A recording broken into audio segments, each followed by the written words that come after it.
शांत रात में आसमान से एक अजीब चीज गिरती है और रेगिस्तान में तेज धमाके के साथ फट जाती है। पास बैठा शिकारी इतनी रोशनी देखकर डर जाता है। उसका कुत्ता जोर जोर से भौंकता है और उस चमकती चीज की तरफ भागता है, फिर घबराकर वापस लौट आता है। कुछ ही पल बाद एक दहाड़ गूंजती है। शिकारी कांपते हाथों से अपनी बंदूक भरता है और कुत्ता अंधेरे में गायब हो जाता है। सुबह रेने अपने मरे हुए गिरगिट को आखिरी बार देखती है। वह उसे ग्रिल पर रखकर जला देती है, जैसे एक छोटा विदाई रस्म हो। फिर वह अपनी माँ लिंडा से कहती है कि उसे आज मार्केट ले जाना जरूरी है, क्योंकि उसके सांप के लिए खाना चाहिए। लिंडा चिढ़कर कहती है कि उसे रेने के ये अजीब जानवर बिल्कुल पसंद नहीं। उसी समय लिंडा का बॉयफ्रेंड चेस नाश्ता करने आता है। रेने उसे पूरी तरह अनदेखा करती है। चेस बोलता है कि कम से कम गुड मॉर्निंग तो कह दो। रेने कुछ नहीं कहती और बाहर जाते हुए गुस्से में उसकी वैन को खरोंच देती है। स्कूल में रेने अकेली रहती है।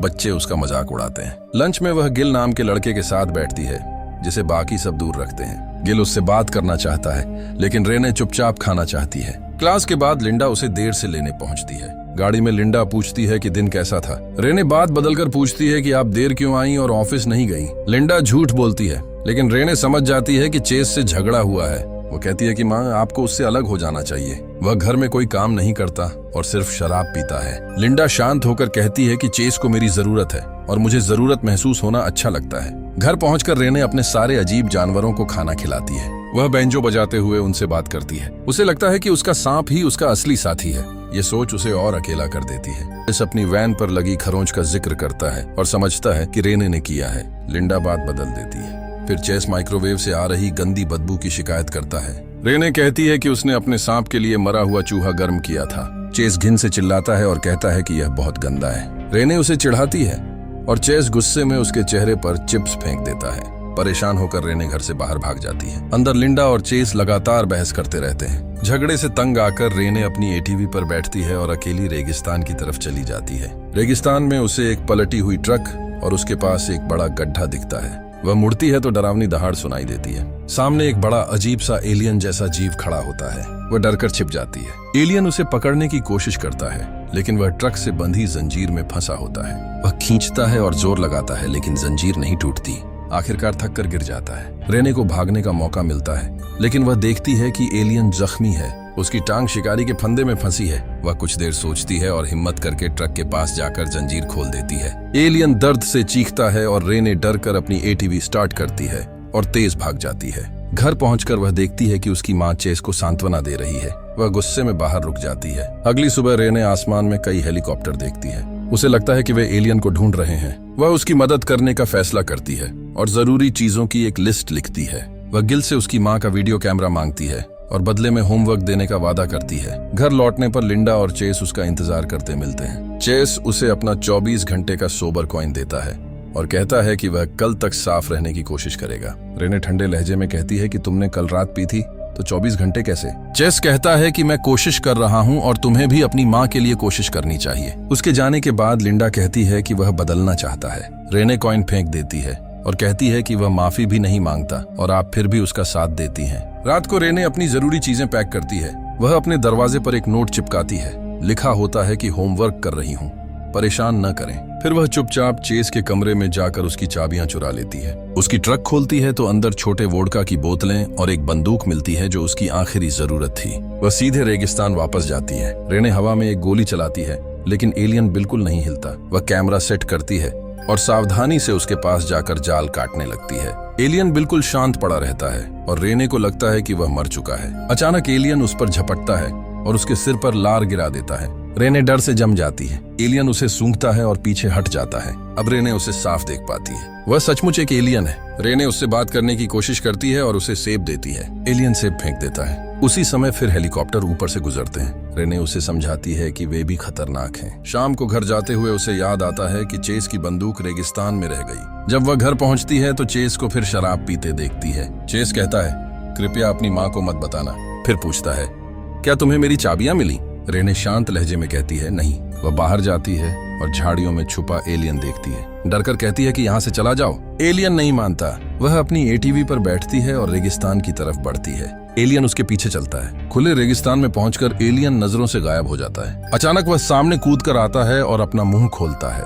उसके मुंह से सुनहरे रंग की लहरें निकलती हैं। ये लहरें रेने के चेहरे को ढक लेती हैं। कुछ पलों के लिए उसका शरीर हवा में तैरता है, उसकी आंखें चमकने लगती हैं। जब वह होश में आती है तो सुबह हो चुकी होती है। एलियन उसके पास सोया होता है। रेने उसे गले लगाती है और तय करती है कि वह उसे अकेला नहीं छोड़ेगी। वह उसे घर ले आती है और बेसमेंट में छुपा देती है। उधर रेगिस्तान में फुल मिलिट्री टीम हेलीकॉप्टरों के साथ उस चीज को ढूंढ रही है जो आसमान से गिरी थी। घर में रेने अपनी माँ को फोन करके कहती है कि वह स्कूल जा रही है और पूछती है कि उसकी माँ ऑफिस पहुंच गई या नहीं। चेस के निकलते ही वह एलियन को अंदर ले आती है। वह उसे खाना देने की कोशिश करती है लेकिन वह कुछ नहीं खाता। रेने उसे घर दिखाती है और अपने पालतू जानवरों से मिलाती है। एलियन उन्हें खाने की कोशिश करता है तो वह तुरंत रोक देती है। वह उसका नाम क्रोक रख देती है। जब रेने बैंजो बजाती है और गाना गाती है तो क्रोक के स्केल हिलने लगते हैं। रेने सोचती है कि वह डर गया है और उसे भरोसा दिलाती है कि वह उसकी रक्षा करेगी। थोड़ी देर बाद लिंडा काम से जल्दी घर लौट आती है क्योंकि उसका मन भारी है।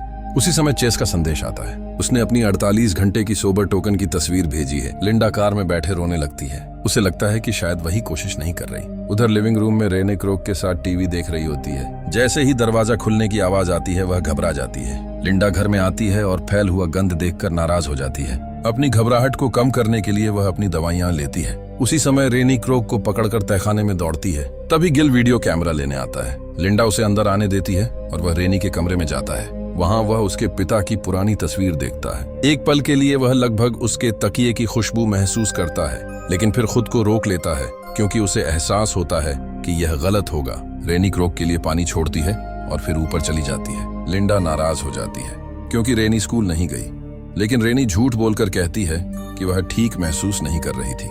जब वह अपने कमरे में जाती है तो देखती है कि गिल ने क्रोक का वीडियो देखा है। रेनी झूठ बोलती है कि यह सिर्फ एक जानवर था जिसे उन्होंने रेगिस्तान में देखा था और अब वह चला गया है। वो कैमरा लेती है लेकिन महसूस करती है कि गिल ने टेप चुरा लिया है। वे बहस करते हैं और उसी समय लिंडा दरवाजा खोलकर कहती है कि इसे खुला रखें। लिंडा के जाने के बाद गिल कहता है, सच बताओ नहीं तो मैं टेप पुलिस को दे दूंगा। कोई और विकल्प न होने पर रेनी उसे तहखाने में ले जाती है। क्रोक गिल पर हमला करने की कोशिश करता है लेकिन रेनी उसे रोकती है और कहती है कि वह उसका दोस्त है। जब क्रोक गिल की सूंघता है तो वह बेहोश हो जाता है और डर के मारे पेशाब कर देता है। कुछ समय बाद जब गिल जागता है रेनी उसका मुंह ढक देती है ताकि वह चीखे नहीं। फिर वह क्रोक को शांत करने के लिए गाना गाती है और गिल को एहसास होता है कि क्रोक खतरनाक नहीं है। बाद में गिल टेप वापस देता है और वादा करता है कि किसी को नहीं बताएगा, लेकिन उन्हें यह नहीं पता कि एजेंट ब्राउन दूर से उनका फोटो चुपचाप ले रहा है। उस शाम रेनी तहखाने से आवाजें सुनती है। वह नीचे जाती है और क्रोक के लिए अपना बैंजो बजाते हुए गाना गाती है।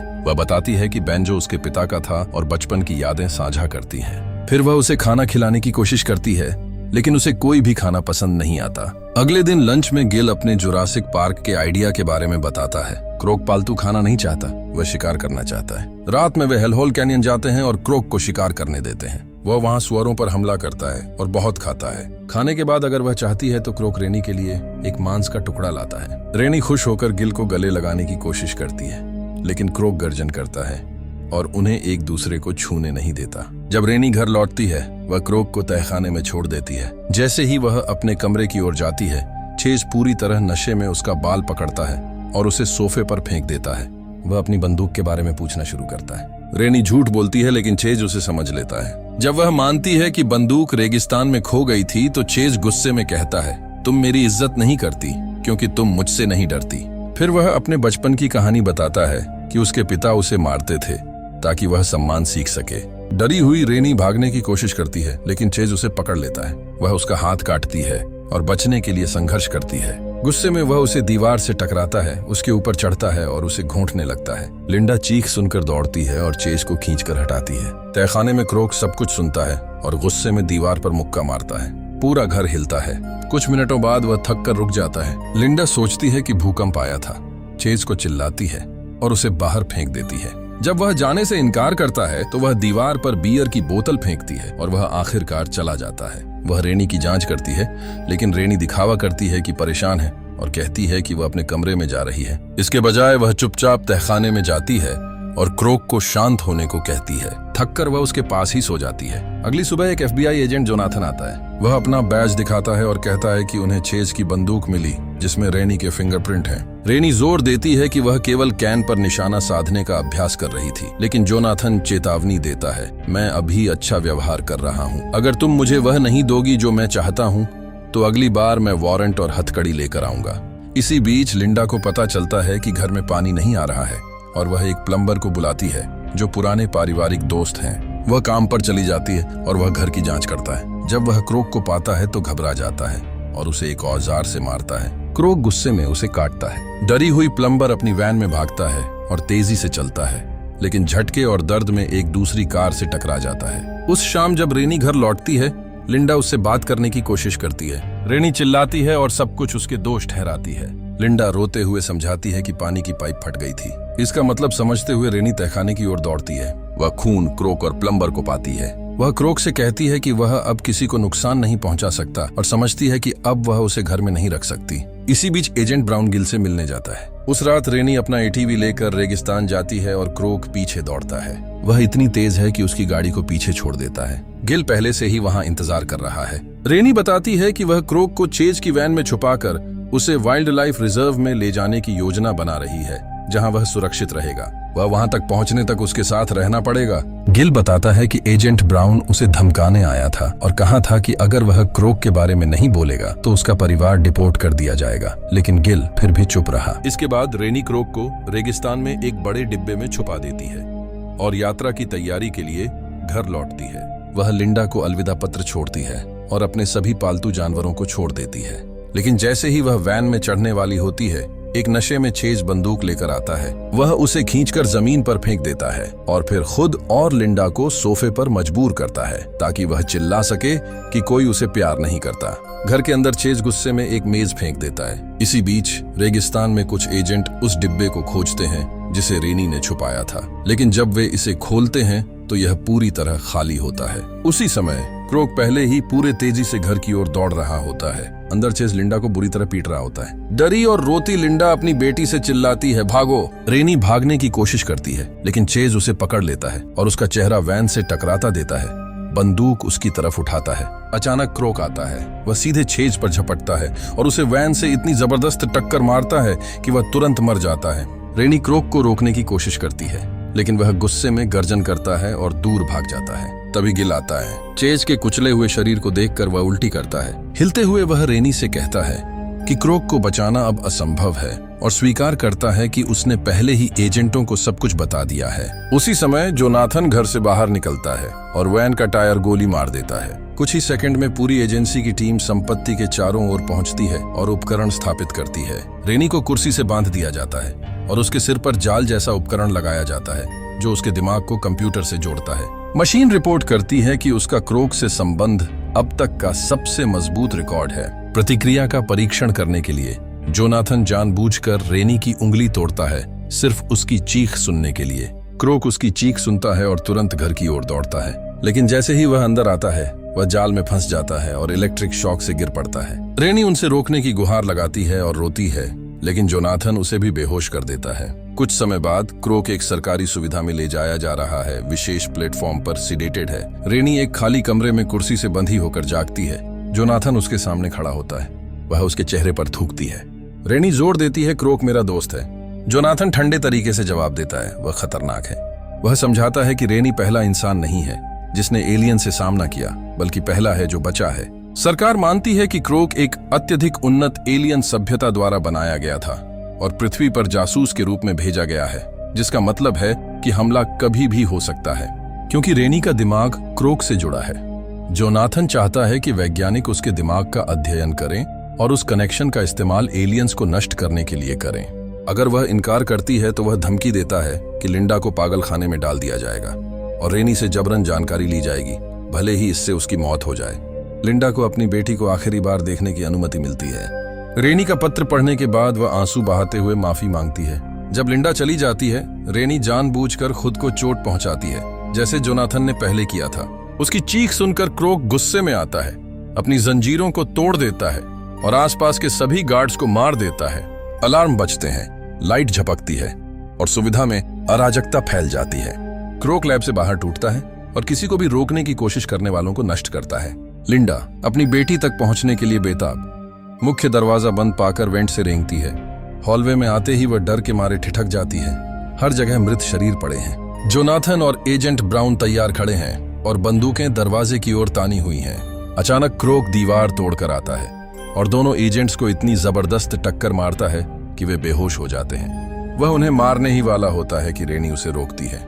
वह उसे धीरे से छूती है और शांत करती है, फिर जोनाथन की चाबियां लेकर खुद को आजाद करती है। साथ में वे भागने लगते हैं। जोनाथन जागता है और तुरंत उन पर गोलीबारी शुरू कर देता है। साय में गिल चेतावनी चिल्लाता है। रेनी और क्रोक एक कार के पीछे छिप जाते हैं। जोनाथन बेतरतीब गोली चलाता है, उसे परवाह नहीं कि वह रेनी को लगे। उसे बचाने के लिए क्रोक ढकने से बाहर निकलता है और सीधे जोनाथन पर झपटता है। गोली उसके शरीर में लगती है, लेकिन क्रोक रुकता नहीं, उसे पकड़ता है और मार देता है। रेनी क्रोक के पास दौड़ती है, लेकिन जब उसे पता चलता है कि वह मर चुका है तो वह दुख में गिर पड़ती है।